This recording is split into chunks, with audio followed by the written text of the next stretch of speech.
crime lovers, and welcome to Murderesque, the show where we talk all about true crime. Today I'm joined with... I'm Keely. I'm LA. That's the first time I've heard his name. Let's go. You're doing great. So today our case is John Wayne Gacy, aka the Killer Clown. Who is this guy? So there are trigger warnings.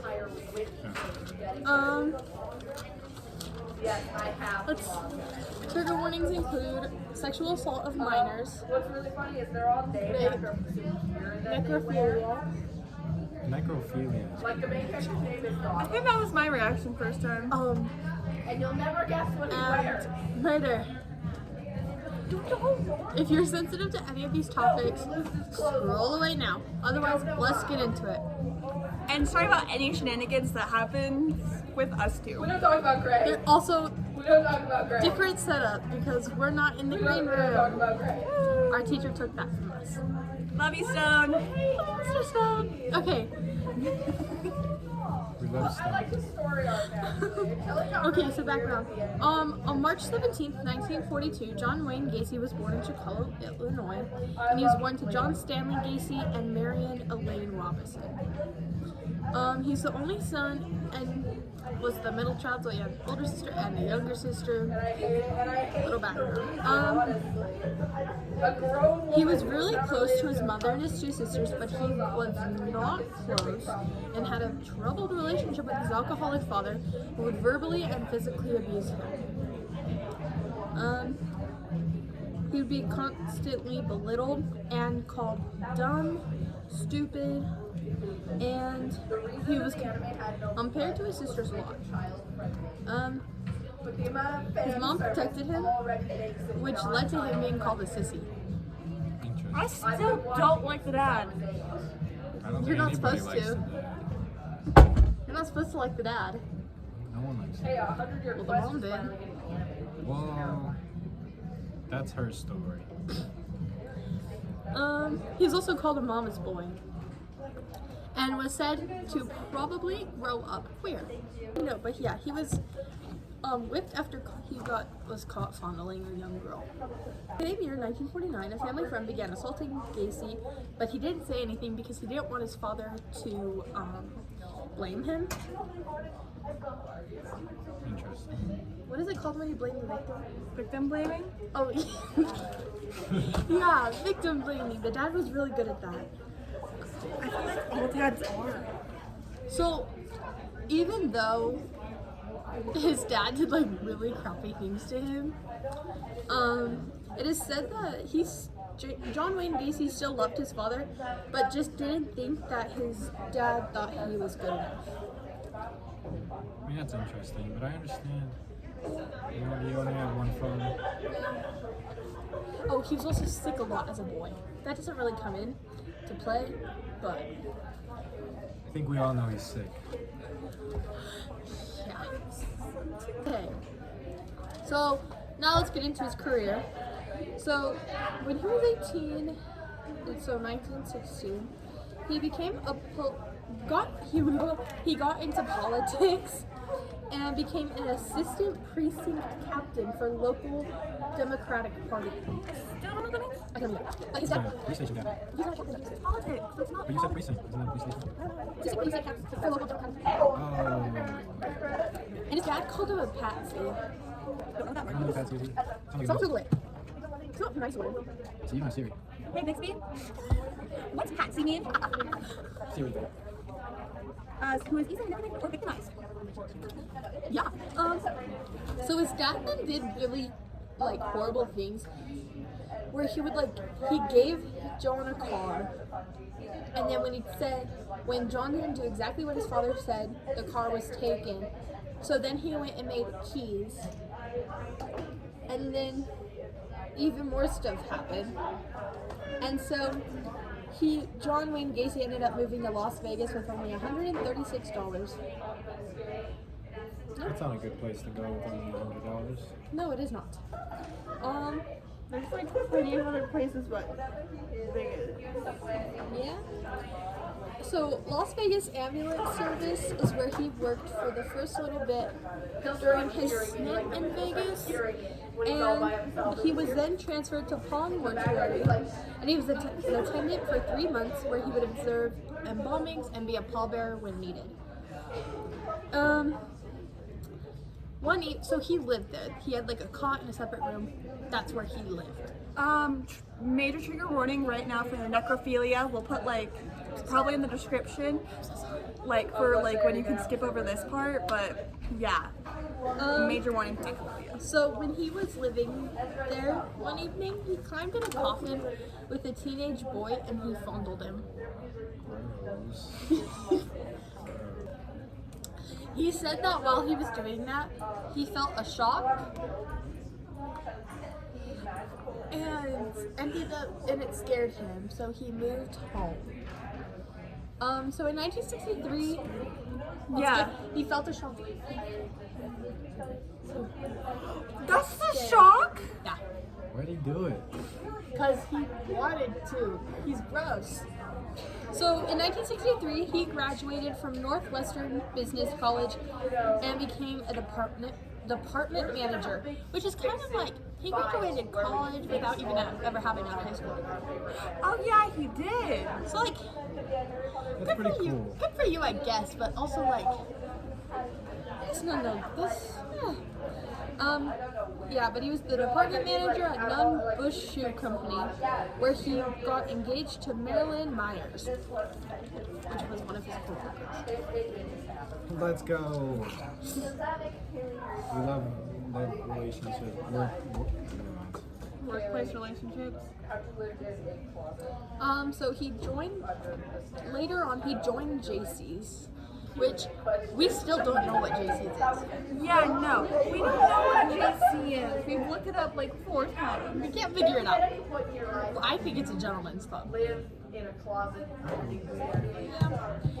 Where one of his colleagues performed oral sex on Gacy while they were drunk. Whoa. Interesting. Okay. So Told me it was gonna get weird. that's not even the worst part. I know. Keep Um, going. So later he married Marilyn Myers, and her family owned a bunch of KFCs. Randomly. It's so random, but they did. So they moved to Waterloo, Iowa, so that they could manage a KFC, where Gacy opened a club in the basement, which employed teens of both sexes, but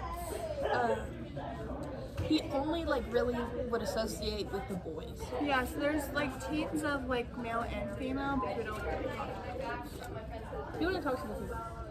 So, August 1967, he assaulted a 15-year-old boy, who was With the little boys.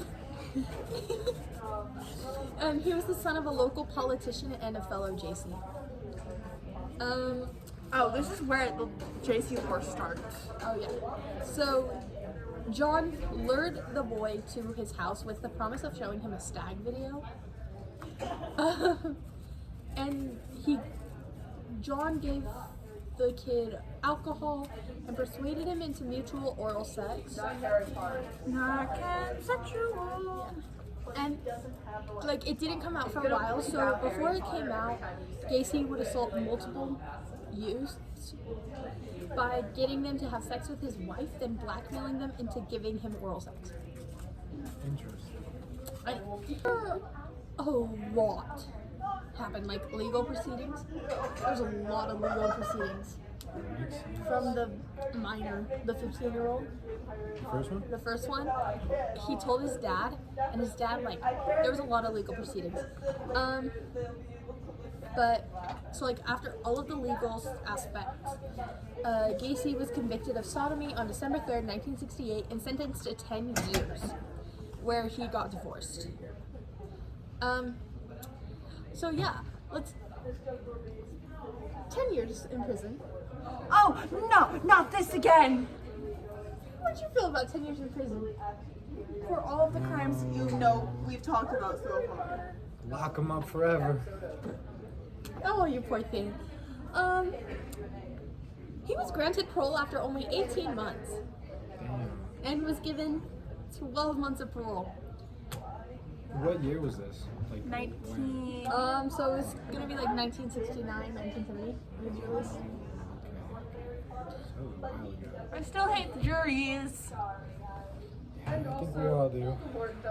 Hey, they actually come through on this case. So February 12th, 1971, John Wayne Gacy moved back to Chicago, where he was charged with sexually assaulting a teenager who claimed that Gacy had lured him into his car by flashing a sheriff's badge and forced him to perform oral sex. But the charges were dropped, and the Iowa Parole Board never had it. Oh yeah. Never found out. So his parole ended on Imagine if they found out. Well, we wouldn't have the killer clown. Exactly. So his parole ended on October 18th, 1971, and a month later, records of his criminal history were sealed. Sealed? Sealed. Sealed. Can I put someone on the inside sealed records? It's like a judge. The judge can seal the records. So then, after his parole ended, he bought a house with help with his mother that he lived in until his arrest in December of 1978, which is also the same house where he committed all of his murders. Murder house. So we're gonna quickly just talk about the clown. It's not really a big aspect of this case, but people thought it was creepy, so... And it's just like his moniker, like how we have the Dead River Killer, the Green River Killer. This is why he's called the Killer Clown Killer. Yeah. So through a local Moose Club membership, he learned of the Jolly Joker Clown Cone and created two characters, Pogo, who is the happy clown, and Patches, who's the more serious clown. I still don't know how a clown can be serious, but you go, girl. Okay, now let's get into the murders. So, he killed at least 33 young men / boys, which 26 God. 26 were buried in his crawl space. Jesus. And he would get them by luring them into his car or forceful kidnapping. So his MO was to use drugs, alcohol, or even just genuinely gain their trust and offer to show them a magic trick. So he would offer to show them a magic trick, and this magic trick would be he would handcuff himself and take a hidden key and unlock the handcuffs and offer to then show his victims the trick. So then he would, after he had his victims restrained with the handcuffs, he would rape and torture them. There's sometimes he would drown them, sometimes he would strangle them, but there's not really any further information about how he would kill them, thank God, because they were minors. There's some killers that they had a certain MO of killing them, but he did it in different ways. There's a killer who killed people in their clowns with shock. I don't remember his name. But so he would store the corpse usually under his bed for 24 hours before burying them. Or he would embalm them before. And then he would shove them in his crawl space, and he called that a burial. Shoving? He just shoved him in the Yeah, he closet? just shoved them. So after one of his victims didn't return home, the family reported him missing, which launched an investigation, which eventually led to Gacy. And he was asked to come to the station for questioning, and when asked, "When are you going to come?" he says, and I quote, "You guys are very rude. Don't you have any respect for the dead?" End quote, because he said that his uncle had just died. There was a lot of time spent watching Gacy by the cops. The cops would be watching him, and John would go up and tell them or invite them to go get brunch. Like when they're on a stakeout. and he'd take them and get food with them. Interesting. Yeah.